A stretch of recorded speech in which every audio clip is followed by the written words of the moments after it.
पूज्य स्वामी राम सुखदास जी कहते हैं, हम जी रहे हैं, यह धारणा सत्य नहीं है। सत्य तो यह है कि हम मर रहे हैं। जितने वर्ष चले गए उतने हम मर गए। हम निरंतर मर रहे हैं, जीवन से दूर जा रहे हैं, पर वहम होता है कि हम जी रहे हैं। यह संसार मृत्यु संसार सागर है, इसमें हर चीज मर रही है, इसलिए सावधान हो जाओ।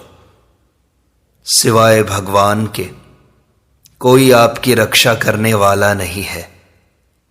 जो संपूर्ण दोषों का खजाना है वह कलयुग बड़ी तेजी से आ रहा है।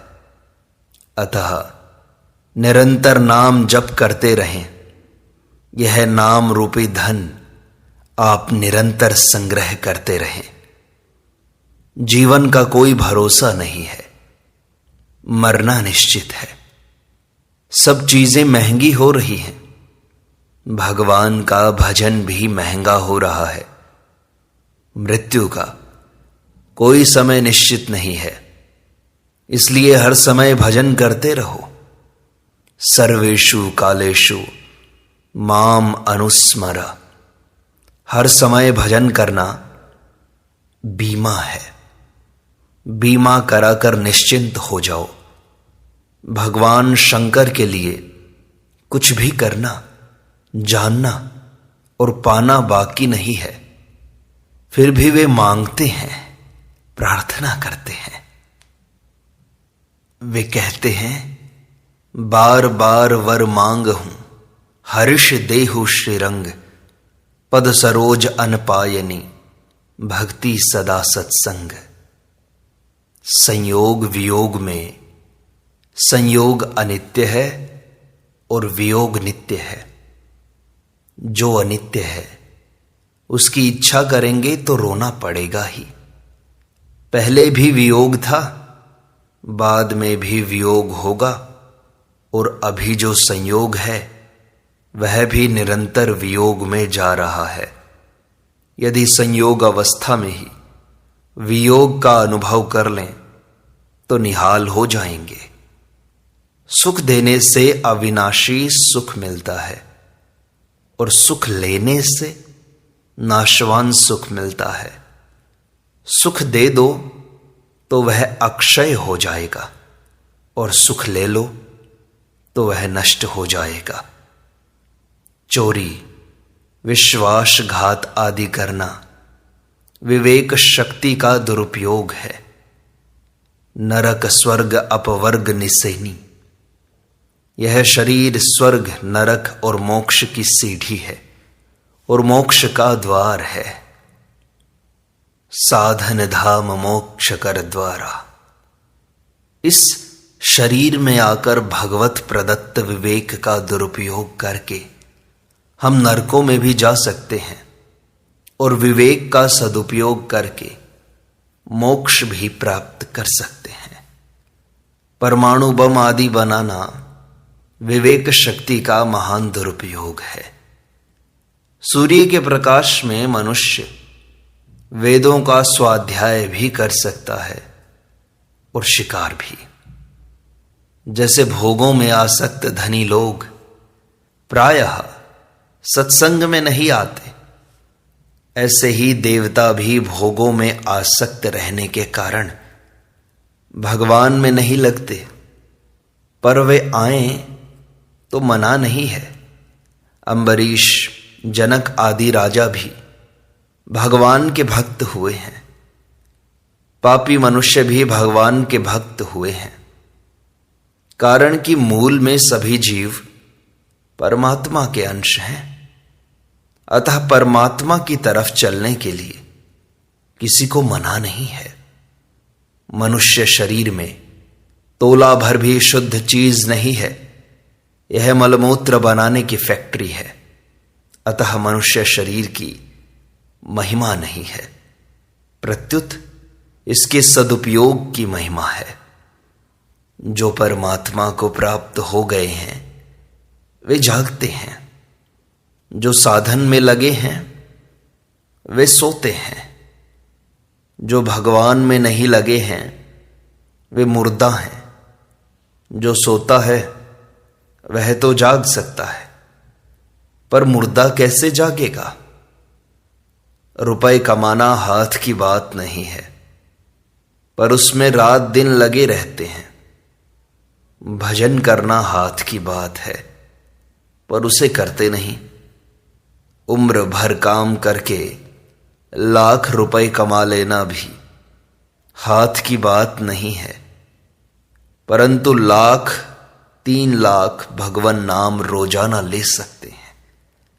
जो चीज साथ चलने वाली है उसका संग्रह तो करते नहीं, पर जो चीज यहीं रह जाएगी उसी का संग्रह कर लिया है।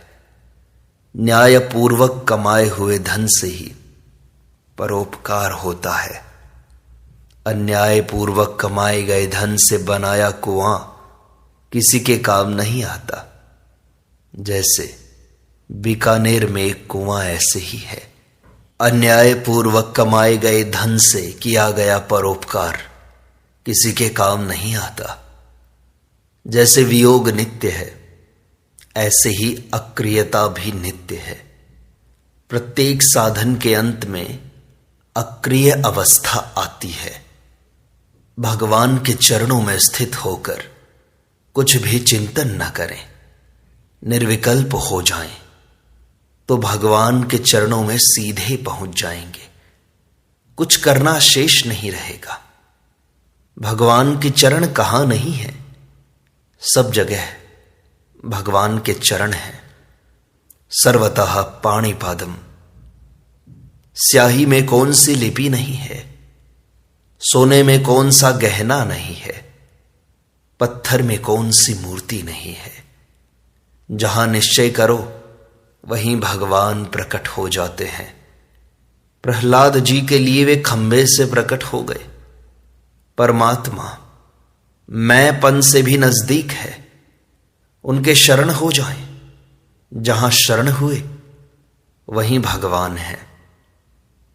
नेत्रों की दृष्टि सीमित है, उनसे बुद्धि की दृष्टि तेज है, और उससे भी विवेक दृष्टि तेज है। विवेक दृष्टि से मनुष्य बहुत दूर तक देख सकता है। कानों से लौकिक और पारमार्थिक सभी विषयों का ज्ञान हो सकता है। इसलिए श्रवण की मुख्यता है। शास्त्रों और संतों से सुनकर ही हम मानते हैं कि परमात्मा है, परंतु शास्त्रों और संतों में श्रद्धा होगी तभी मानेंगे। परमात्मा मानने का विषय है। आजकल जिनसे पतन, बंधन इत्यादि होते हैं उनको तो मानते हैं, पर जिनसे कल्याण होता है उनको नहीं मानते, उनसे परहेज करते हैं। जागृत, स्वप्न और सुषुप्ति तीनों अवस्थाओं के भाव और अभाव का अनुभव सबको होता है, पर अपने भाव का अनुभव किसी को नहीं होता। यह आध्यात्मिक विषय है। अपना होनापन तो सदैव मौजूद है। इस आध्यात्मिक विषय को ठीक जान जाएं तो दुख, अभाव सब मिट जाते हैं। इस विषय को हम कानों से सुनकर जान सकते हैं। जो किसी इंद्रिय का विषय नहीं है उस आत्मा को कानों से सुनकर जान सकते हैं। इसलिए सत्संग सुनने की बड़ी महिमा है। आत्मा जिसका अंश है वह परमात्मा है। अब परमात्मा ज्ञान कहते हैं। कोई ईश्वर को मानता है, कोई नहीं मानता। अगर मूल में ईश्वर नहीं है तो ईश्वर मानने वाले झूठे हुए, पर उनका नुकसान क्या हुआ? अगर ईश्वर है तो ईश्वर को न मानने वाला खाली रह जाएगा। अतः ईश्वर को न मानने वाले की अपेक्षा मानने वाला लाभ में रहता है। ईश्वर को मानने वाले के हृदय में हलचल नहीं रहती। अपने लिए करने से मनुष्य कभी भी कृतकृत्य नहीं होता। निष्काम भाव से दूसरों के हित के लिए सब कर्म करने से वह कृतकृत्य हो जाता है। अपने आप को जानने से वह ज्ञात ज्ञातव्य हो जाता है। परमात्मा के मिलने से भी प्राप्त प्राप्तव्यता बाकी रहती है, क्योंकि प्रेम बाकी रहा। ज्ञान होने से तो अज्ञान निवृत्त होता है, नया कुछ नहीं मिलता, पर प्रेम में नई चीज मिलती है। वह प्रेम निरंतर बढ़ता रहता है, उसका कभी अंत नहीं आता। इस प्रेम के भूखे भगवान भी हैं और भक्त भी। ज्ञान में तो दुख संताप आदि मिट गए, पर मिला क्या?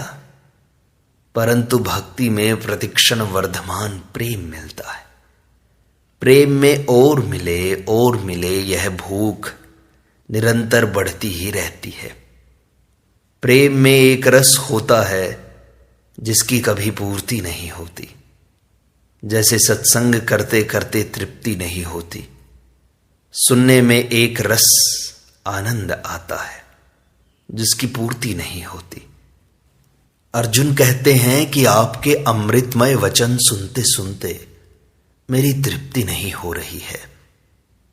परीक्षित भी कहते हैं कि सुनने से तृप्ति नहीं होती, भूख प्यास भूल गया। तक्षक के काटने की बात की तरफ भी ख्याल नहीं है। महाराज पृथु भी सुनने के लिए 1000 कान मांगते हैं। इसका नाम प्रेम है। न पेट भरता है, न वस्तु समाप्त होती है। राम राम करना इतना प्रिय लगता है कि छूटता ही नहीं। प्रेम के विलक्षण रस का कोई पारावार नहीं है। रस रुचि बढ़ती ही रहती है। मनुष्य के पास एक बहुत विलक्षण धन है जो सबको बराबर मिला हुआ है। यह धन है मानव जीवन का समय। यह धन भगवान की अहेतु की कृपा से मिला है, अपने पुरुषार्थ से नहीं। इस धन से हम बहुत चीजों का, विद्याओं का, कलाओं का संपादन कर सकते हैं। समय से सब कुछ खरीदा जा सकता है। समय खर्च करके मनुष्य बुद्धिमान बलवान बन सकता है, देवलोकों में ब्रह्मलोक में जा सकता है, तत्व ज्ञान भक्ति प्राप्त कर सकता है। बात समय के सदुपयोग दुरुपयोग की है बस। नरकों की प्राप्ति के लिए भी समय खर्च करना पड़ता है। बीमारी के सदुपयोग से भी परमात्मा की प्राप्ति कर सकते हैं। बीमारी भगवान की दी हुई शुद्ध तपस्या है, उसमें एक आनंद आता है। ऐसे तप से बुद्धि भी विकसित होती है। प्रत्येक परिस्थिति में हमारी दृष्टि भगवान पर रहनी चाहिए। विपरीत से विपरीत परिस्थिति में भी भगवान की कृपा रहती है। जो प्रतिकूल परिस्थिति में रोते हैं वे बालक हैं, बेसमझ हैं। मां बालक को नहलाती है तो वह रोता है, परंतु बालक के रोने की परवाह न करके मां उसको नहलाकर नए कपड़े पहनाकर गोदी में ले लेती है। गोदी में लेने पर मां और बालक दोनों को आनंद होता है। कोई कष्ट आए तो युधिष्ठिर को, द्रौपदी को याद करो, भगवान राम को, राजा नल को याद करो। उन पर भी कितना कष्ट आया, पर वे अपने धर्म से विचलित नहीं हुए। यह संसार पहले भी नहीं था, बाद में भी नहीं रहेगा। सब शहर पहले भी जंगल थे, बाद में भी जंगल हो जाएंगे। उत्पत्ति विनाश का प्रवाह बह रहा है कि सत्ता से ही यह नहीं भी है की तरह ही दिखाई देता है तो परमात्मा, पर दिखाई देता है संसार जैसे रज्जू सर्प की तरह और अभ्रक चांदी की तरह दिखाई देता है। भगवान को याद करना और सेवा करना, इन दो के बिना मनुष्य नहीं है, पशु है। मनुष्य शरीर को अधम भी बताया है और उत्तम भी। मनुष्य शरीर की विशेषता विवेक को लेकर है। विवेक के सदुपयोग की महिमा है। विवेक का सदुपयोग है अपने जाने हुए असत का त्याग करना। असत को जानते हैं पर उसका त्याग नहीं करते। यह बड़ा भारी अपराध है, गलती है। त्याग का अर्थ है असत के आश्रय, भरोसे, विश्वास का त्याग। हमारा लक्ष्य असत नहीं होना चाहिए। असत का त्याग होने पर ज्ञान, भक्ति आदि सबकी सिद्धि स्वतः हो जाती है। नाशवान का सदुपयोग करना है, न्याय युक्त धन कमाना है और यथोचित खर्च करना है। काम वह करना है जिससे अभी भी हित हो, परिणाम में भी हित हो, अपना भी हित हो और दूसरों का भी सदैव हित हो। अपना भी बुरा न हो और दूसरों का भी बुरा न हो। चोर, डाकू, ठग आदि अपना जितना नाश करता है उतना दूसरे का नहीं कर सकता, कारण कि पहले खुद चोर बने बिना कोई चोरी नहीं कर सकता। खुद हिंसक बने बिना कोई हिंसा नहीं कर सकता। दूसरे का धन तो प्रारब्ध के अनुसार जाता है, पर चोरी करने वाला नया कर्म पाप करता है। दान पुण्य करना वास्तव में धन की रक्षा करना है। तालाब के ऊपर भी जल निकलने का रास्ता रहता है, जिससे तालाब की सीमा बनी रहती है, वह समान रूप से भरा रहता है। साधु मांग कर रोटी नहीं खाते, वे मांगते नहीं, दूसरा दे या न दे उसकी मर्जी है। एक वैज्ञानिक बात है कि मांगने से वस्तु नहीं मिलती, अपितु बिना मांगे अपने आप वस्तु मिलती है। मांगने से दूसरे के मन में देने की इच्छा कम अथवा नष्ट हो जाती है, न मांगने से देने की इच्छा बढ़ती है। वस्तु तो सीमित होती है, पर देने की इच्छा असीम होती है। मांगने की इच्छा छोड़ने से अपने आप दूसरों के हृदय में देने की प्रेरणा होती है। छोटा बच्चा कुछ मांगता नहीं, पर उसकी चिंता मां को होती है।